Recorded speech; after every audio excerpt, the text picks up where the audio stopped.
A reverend from Augusta is arrested and charged with trying to smuggle drugs into a local jail. And tonight, an investigation is underway. 70-year-old Reverend Stephen Foote, you see on your screen right now, is charged with trafficking and prison contraband. Two other men are also charged in connection with this case. Our Brad Rogers is live outside of the church where Foote preached every Sunday. And Brad, what's the reaction from those who know Reverend Foote? Well, pretty amazing, really, Greg and Kim. Parishioners here at St. Mark's in Augusta, where the Reverend served, they say he's a good, decent, and caring man. Certainly not someone you'd expect to be charged with smuggling drugs into jail.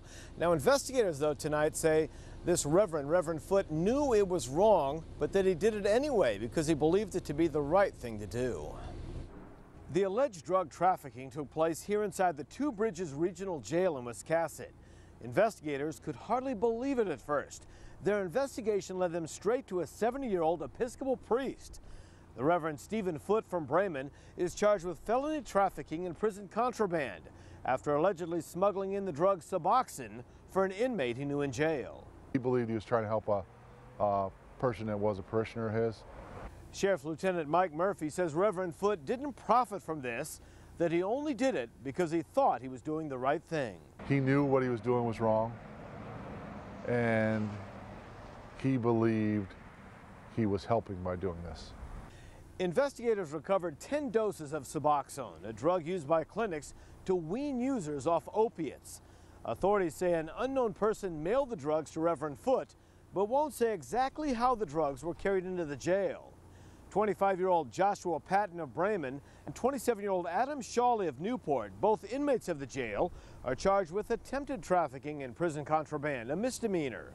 The two inmates and Reverend Foote were under surveillance the entire last month. Phone calls are monitored, mail is monitored to a point, and then people talk. The Episcopal Diocese of Maine has placed Reverend Foote on administrative leave. He'd been serving most recently at St. Mark's here in Augusta, and people here say Reverend Foote is a good man who deserves a second chance. We could be caught doing the same thing. We wouldn't worry as much about breaking the law as we would of helping this individual who was in pain, physically, mentally, emotionally, because of drugs, apparently. Well, I spoke with Reverend Foote this evening, and he told me he wanted to talk about this, but really not while the criminal proceedings are ongoing. The the Episcopal Diocese of Maine did release a statement, and I'll read it for you. It says, "The bishop receives this news with sadness and deep concern and requests that Maine Episcopalians keep all parties in their prayers as we move through these difficult days." Now, Reverend Foote actually, if convicted, could get up to 5 years behind bars. The good news is, though, it's his first offense. Reporting live in Augusta, Brad Rogers, News 13. Back to you guys. Quite a twist. Thank you very much, Brad. Continue to follow it, Brad. Yep. Suboxone has a history of being smuggled into Maine jails. Now, last year, you may recall, we showed you how inmates at the Cumberland County Jail were smuggling in the drug using holiday cards and envelopes there. Now, this can be made to look like paste. It can look like crayon. Jail officials say that really the drug is hard for dogs to sniff out, and it's difficult for the guards to spot. So again, a problem at the jails. Well, the strike at Interstate Bakery in Biddeford is now in its 6th night. And tonight, those picketing say they are not going to back down. Our Jana Varnello joins us live from Biddeford with more. Jana?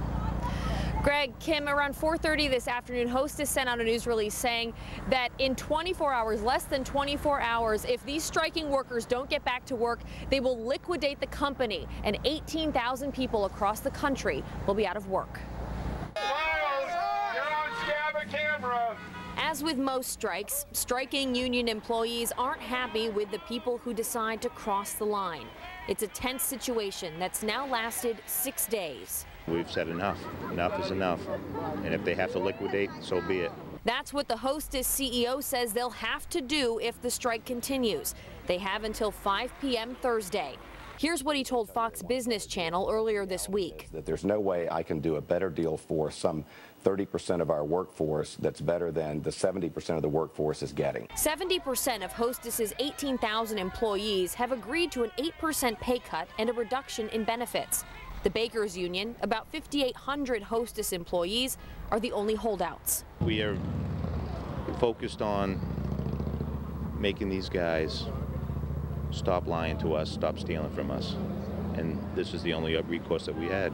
With both sides at a standstill, Bill DiGiulio with Rock Coast Personnel, a Portland temp agency, says Hostess is looking for workers to cross the line. They need these people right away, is to keep it running. Now, I mean, we didn't talk about whether or not these would be replacement workers or anything like that. This was just a straight up temp. DiGiulio decided not to help Hostess, but there are plenty of people still working at the Biddeford Bakery. However, with the CEO saying they have just hours to end the strike before liquidation, workers on the line say they're prepared to lose their jobs. We all know what the reality can be, and you know, if it has to be that way, then so be it. And now the reality is that Hostess could attempt to liquidate this company by this time tomorrow. They say that if the strikers are not back to work by 5 p.m. tomorrow, they're going to file a motion with bankruptcy court to liquidate the company. And if the court approves that motion, then they could start shutting down their plants as early as November 20th. That's next Tuesday. Live in Biddeford, I'm Jana Barnello, News 13. Back to you. Tough situation, Jana. Sure is. Thanks. Well, I hope you didn't let the sun fool you into thinking it was actually going to be warm outside when you stepped outside of your house this morning. Cool temperatures arrived with the passage of a cold front yesterday, and they're going to stick around for a while. Charlie Lepresti joins us now with more on when we might expect a warm-up. Charlie? Well, temps are going to stay on the cool side over the next several days. A slow warm-up is expected by the weekend. Instead of mid-40s, it's more like upper 40s by Saturday and Sunday. Hey, we are headed for a nice stretch of weather. Let's start off by taking a look at your satellite radar. Why? Because we have nothing but clear skies in place. With the clear skies this evening, temps are going to drop pretty quickly. Here's a look back at your time lapse. This one, our Raymond sky cam. Not a cloud in the sky. That's actually a sky cam time lapse. On an active day, you'd see many clouds drifting through there, but what a gorgeous one it was. Temps topped out in the 40s today. Temps right now are in the 30s. They'll range from 20s tonight to some teens in the mountains. That's for your overnight lows. 40s for highs tomorrow. In fact, we'll do it again on Friday and Saturday. We'll have mostly sunny skies during that period. And yes, I do have a few changes in that 7-day forecast, so we'll take a closer look at that coming up in just a few minutes. It's nice to have a little bit of sunshine for a change. Yes, it is. It is. Enjoying it. Thanks, Charlie. Welcome. Well, the shakeup in Augusta continues. Fallout from last week's elections. Today, Republicans picked a new floor leader in the House, but unlike 2 years ago, he's not going to be Speaker of the House. Now the Democrats have regained control, and Republicans went with a fresh face today. Representative Ken Fredette of Newport as their new Republican floor leader, picking him over more established candidates, including the outgoing House Speaker Robert Nutting. Fredette says he wants to work with Democrats and Governor Paul LePage, and says the biggest challenge is going to be bridging that divide to pass a budget. I think the Democrats are going to be looking at the tax cuts. They're going to be looking at the health insurance issues. And so those are going to be big battles. It's going to be a lot of work. But I think we can get through it, and I think we'll do the work of the people of Maine in a good way. Now, for the past 2 years, Republicans controlled the governor's office and both chambers of the legislature, the first time that's happened in 40 years, only to lose control of both the House and the Senate in last week's elections. Well, big news out of Washington, if not unexpected. Senator-elect Angus King says he will, in fact, caucus with the Democrats. This ends months of speculation on the campaign trail and since the election as to which party King would align himself with. It's welcome news to the Democrats, who now officially have a 10-seat majority, 55 to 45. But King is making it clear he will be a bipartisan member of Congress. The challenges before us are too great and the stakes are too high to allow partisan differences to keep us from finding common ground even on the most difficult issues. And I hope that in a small way, I may be able to act as a bridge between the parties. Now, King has indicated he's hoping to serve on the Finance Committee, but we're hearing tonight other Democrats with more seniority are in line ahead of him for that coveted committee. So no word yet as to which committees he'll get to serve on. He will be sworn in along with the rest of the new Congress on January 3rd. Investigators will try to figure out what sparked a barn fire in Paris today. When crews arrived on the scene, the flames had already spread throughout most of the building. A dump truck, which you can see through the smoke, was parked inside. That truck, along with a mix of other items, was destroyed. State Fire Marshal investigators plan to look over the scene tomorrow to determine a cause. No one was hurt. Well, a man accused of robbing a South Portland restaurant back in February is now under arrest. Police say 26-year-old Ryan Bell, seen in this mugshot, and an accomplice broke into the back of On the Border on Main Mall Road back in February. The two reportedly attacked one employee and threatened another before taking cash. No one was seriously hurt. And Bell is charged with robbery, aggravated assault, and theft now. The other suspect, we're told, is still on the loose.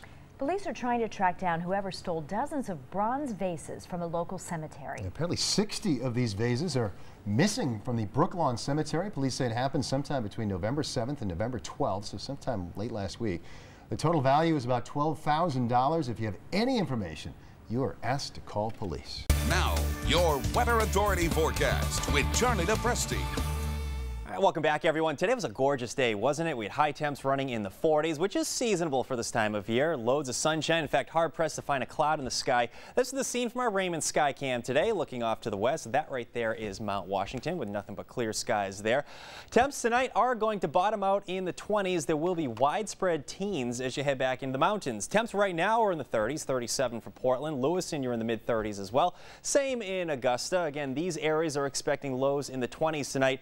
Did you get a chance to see last night's Aurora Borealis? Well, if you didn't, I have some of the photos to show you here. This one coming in from the Mount Washington Observatory. This is a fantastic photo. Notice the hue of green looking off to the north. The northern lights, that's the sign for the Mount Washington, up on the top of Mount Washington, 6,200, over 6,000 feet, I should say. Up in Great Glen, down in the valleys there, that's the snow coach down at Great Glen, the trails there. That's one of my favorite photos. You ever get a chance to see this? The van on treads there as they head up the Auto Road. Just a fantastic view there from the Mount Washington Valley. And we actually saw it in Maine as well. This one coming in from Mike Sempa. He works at the National Weather Service in Gray, Maine. Looking off to the north there, there's the Aurora Borealis. Now, if you're looking to check them out tonight, the forecast isn't as good as it was last night. Northern Maine could see a brief glimpse of the aurora. That will be late tonight into very early tomorrow morning. So, can't hurt to take a look. We have clear skies in place. With the clear skies, lows are going to bottom out